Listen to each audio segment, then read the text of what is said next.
In the world of survival games, few titles have left a mark quite as deep as DayZ, but its success is almost entirely down to one thing: console. I'm gonna get so much hate for this. And here, I'm gonna tell you why without the console, you probably wouldn't be playing DayZ. If you liked the video, please leave a like or a subscribe, it really helps me out. But without further ado, let's get into the video. What do you have in your inventory? A pipe and some guns. I feel like that should be my Tinder profile.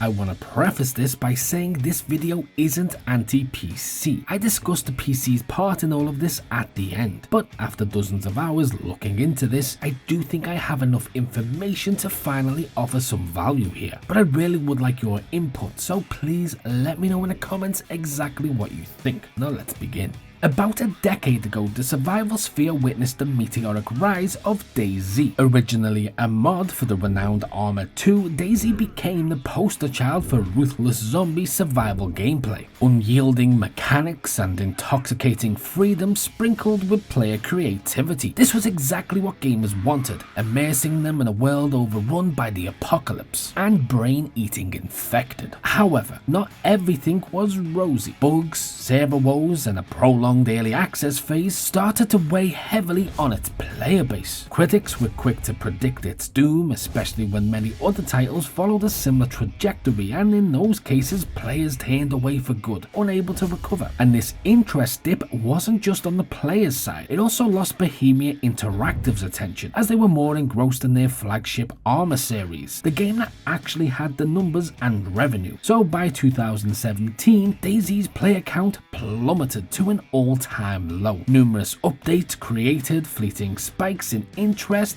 but none sustained. Its alarming decline post 0.63 saw its darkest days. The reviews were as negative as the reception, and the reception was dark enough for David Miscavige to hide his wife in. Yep, a good job there always, that's a bear you really want to poke. Even the promised console release was stagnant. It was originally planned and teased for some time, but with no official word and hope starting to fade, each month that went by made it seem less and less likely it would actually happen. And given the landscape at the time, it even begged the question, was there actually any point? But just as the final curtain seemed imminent, the developers played their masterstroke. They actually ventured onto console territory. And honestly, this last chance saloon paid off in a spectacular way. DayZ underwent a renaissance. A new wave of players, seduced by the sprawling open world and unmatched survival mechanics, flooded in. Although console was used to survival games, none of them had this much character. This blank canvas allowed them to paint their own portrait in the post-apocalyptic world of Chernarus, though in many cases it was more like finger painting. Console players never cared about 6.2 or the early access woes. This was a game they'd seen streamed for years, and now they could finally get their hands on it, and with the Xbox release spawned a flicker of cult following. And this is important because console players often represent a separate marketing demographic to PC players, and while many players cross over, there is a preferred or primary platform. With its release now on console, the DayZ community grew significantly. This large, more diverse community contributed to the game's longevity, with more player interactions, shared experiences, and community-driven events finally hitting DayZ on a broader spectrum. The console's debut was more than just a release, it was a resurrection. A renewed, vibrant community sprang to life, characterized by a mix of newcomers and seasoned or returning players. Stories of harrowing encounters, unanticipated and precarious friendships, and survival tales from the unforgiving landscape of Chernarus became one of the most watchable forms of gaming content. Even people who own the game started watching streams about it, which made the demand for streamers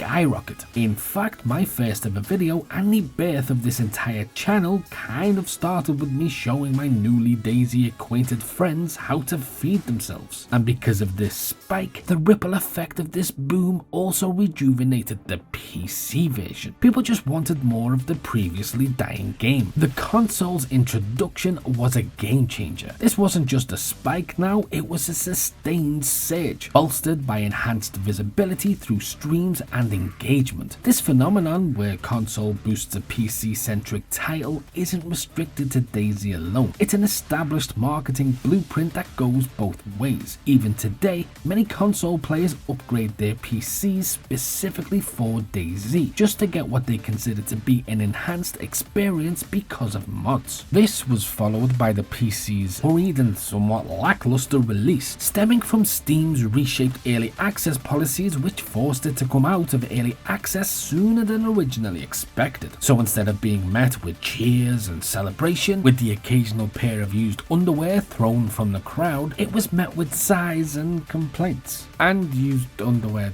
thrown from the crowd. The bad kind. Yeah, with many people to this day claiming the end product arguably wasn't as good as the former versions, and consequently, after a brief release spike in player numbers, the numbers never really hit its expected or at least hoped for target. Even streamers started to lose their interest. Nevertheless, dropping to full release on Steam did boost the numbers on PC, even temporarily, and in March of 2019, the PlayStation version dropped. Now on both major platforms, DayZ started to again pick up numbers. It was a three-directional attack from the DayZ devs attempting to break through the trend wall.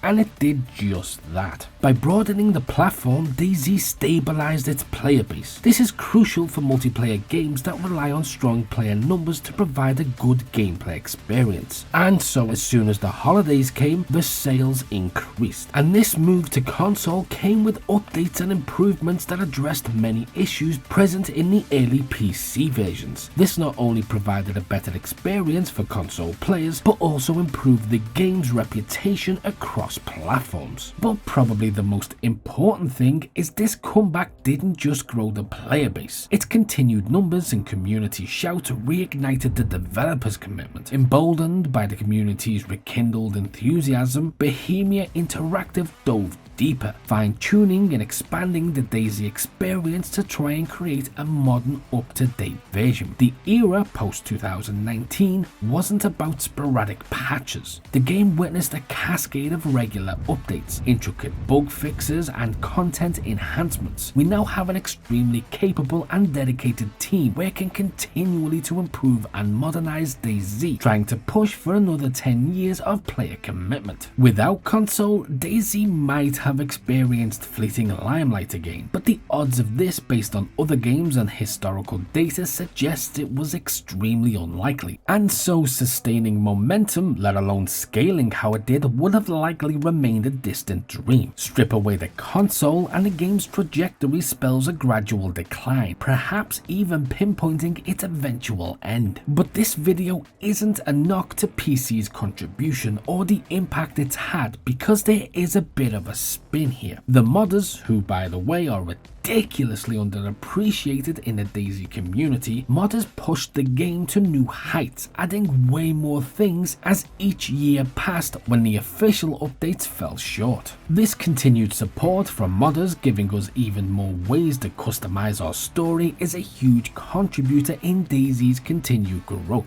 It's also one of the biggest console flaws, no mods, which would have likely had a sizable impact on the longevity of DayZ had they been limited to 2 maps and no mods across all platforms. Because console may have reignited the fire, but the modding community and dedicated server owners have kept that fire burning for players and streamers alike, something I don't think console could have handled alone. This is also supplemented by the fact that until current gen systems, the performance issues would have likely impacted DayZ's continued rise considerably, especially as new games were better optimized with cleaner graphics overall. Last gen did an enormous amount to propel DayZ to the skies and beyond, but it was still limited. PC's consistency moving forward has worked both as a supplementary aid and sometimes a driving force. It's also important to note the PC would have likely had flurries of players spiking with with regular gaming trends. But as I said, based on the historical data and comparing to other games alone, it likely wouldn't have broken its own peak record set in 2014. The console's impact was supplementary to what it's become, but without it, DayZ wouldn't be what it is today. Plus, it's not hurt by the occasional dev patch to stoke the flames every now and again. But if you're interested to see exactly what DayZ has become, click here.